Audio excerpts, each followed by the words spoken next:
अविनाश ने करण से मिलाया हाथ तो पूरा घर हुआ विवियन के खिलाफ। उधर शिल्पा ने भी एक चाल चली है और इस बार विवियन बिल्कुल चुप नहीं बैठे हैं, जवाब देने के पूरे मूड में नजर आ रहे हैं। भाई एक बार फिर से घोड़े का वो जो सीट है वो आती है, वो सजती है, जिसके ऊपर सजता कौन है? एक साइड करणवीर मेहरा होते हैं, दूसरी तरफ अविनाश मिश्रा होते हैं। ये दोनों बात करते हैं। अगेन करणवीर मेहरा विवियन वाली उस चीज को निकालते हैं कि देख तूने नॉमिनेट किया, फिर तूने उस बारे में इस चीज को इतना बड़ा इशू नहीं बनाया, लेकिन बात तो वहीं की वहीं पहुंच गई कि तू फिर से साइडलाइन हो रहा है। तुझे लगा था, बेसिकली करणवीर मेहरा ये कहने की कोशिश कर रहे थे कि तुझे लगा था कि तू विवियन को नॉमिनेट करके ये जो करण और विवियन वाली जो बात चल रही है कि या तो विवियन या करण, पूरा शो करण वर्सेस विवियन बन गया, उसमें तू आ जाएगा, लेकिन तू तो कहीं नहीं आया है। तेरी तो दोस्ती वो दिख रही है ना कि तूने अब गेम खेला है, तुमको दिख रहा है बिल्कुल के तरीके से तूने चाल चली, तूने जो स्ट्रैटेजी है वो लगाई है यहां पर। और बिग बॉस तो रियलिटी का गेम है। तभी विवियन नीचे से वो देख रहे होते और कहते हैं ये ऑर्गेनिक वाला है ना, मतलब तुम ये सच्ची दोस्ती बता रहे हो ना कि तुम दोनों की दोस्ती सच्ची है। भाई ऐसा लग तो रहा है मुझे काफी वक्त से, क्योंकि आप मानो या मत मानो, लेकिन जब से अविनाश मिश्रा टाइम गॉड बने हैं वो कहीं ना कहीं करणवीर मेहरा के साथ कुछ ज्यादा नजर आ रहे हैं और उन्होंने ऐसा लग रहा है बिल्कुल पाला बदल लिया है। ऊपर से जब से विवियन ने कन्फ्रंट किया है अविनाश और ईशा को, तब से मामला कुछ ज्यादा पलटा हुआ लग रहा है। ये दोनों ने बैठकर बात भी की इस बारे में कि क्या लगता है विवियन भाई अब दूसरी तरफ चले गए हैं, क्या विवियन भाई से बात करनी चाहिए इस बारे में?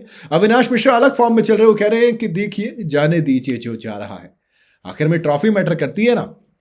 कभी एक वक्त था जब अविनाश विवियन की साइड लेते थे और विवियन तो अंधा अविनाश की साइड लेते थे, लेकिन आजकल ये फेयर वाला बड़ा शुरू हो गया अविनाश मिश्रा का, और वो भूल गए तमाम एहसान जो विवियन ने किए थे। इसके बाद शिल्पा शिरोडकर वो भी कहती है कि देखो अविनाश के लिए पहली प्रायोरिटी ईशा के लिए पहली प्रायोरिटी अविनाश, विवियन तो नंबर 3 पर आता है दोनों के लिए। इन तीनों के ग्रुप में आखिरी में विवियन है, तो कहीं ना कहीं अब ये बिल्कुल घर में भी विजिबल हो रहा है और घर के बाहर भी विजिबल हो रहा है। और नूरन अली ने तो क्लियर कहा है ना कि सोलो खेलो, आप सिंगल बंदा है तो ट्रॉफी जीतेगा, तो आप अकेले खेलिए। और अकेला विवियन ज्यादा खतरनाक है, क्योंकि जब एक ग्रुप के अंदर होते हैं तब शायद विवियन थोड़े से खामोश और शांत रहते हैं, लेकिन जब अकेला विवियन छोड़ा जाएगा तो पूरे घर में उसकी आवाज गूंजेगी। और अब विवियन हर जगह अप फ्रंट पर अपनी बात रख रहे हैं, चाहे वो करणवीर मेहरा और शिल्पा को नॉमिनेट करने के बाद उसकी जस्टिफिकेशन मांगने वाले पर कह दिया कि देखो तुमको जो समझना है समझो, जो मुझे बोलना था मैंने बोल दिया। मतलब अब वो जस्टिफिकेशन जवाब नहीं दे रहा है, हर किसी को प्लीज नहीं कर रहे हैं विवियन डिसाना, अब बिल्कुल क्लियर रख रहे हैं। हालांकि कुछ लोग ये भी कह रहे हैं कि विवियन कुछ ज्यादा ही फ्रंट फुट पर खेलना चाहते हैं और फोर फ्रंट पर खेलने के चक्कर में कई बार आप बेतुके नजर आते हो।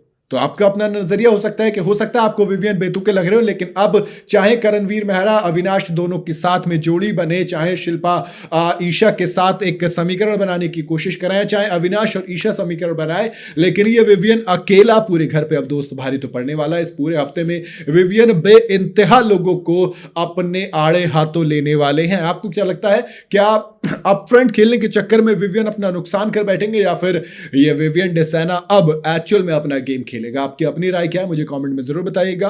वीडियो अगर आपको पसंद आई हो तो इसे लाइक और शेयर जरूर करें, और जाते जाते चैनल को फॉलो और सब्सक्राइब जरूर करते जाइएगा।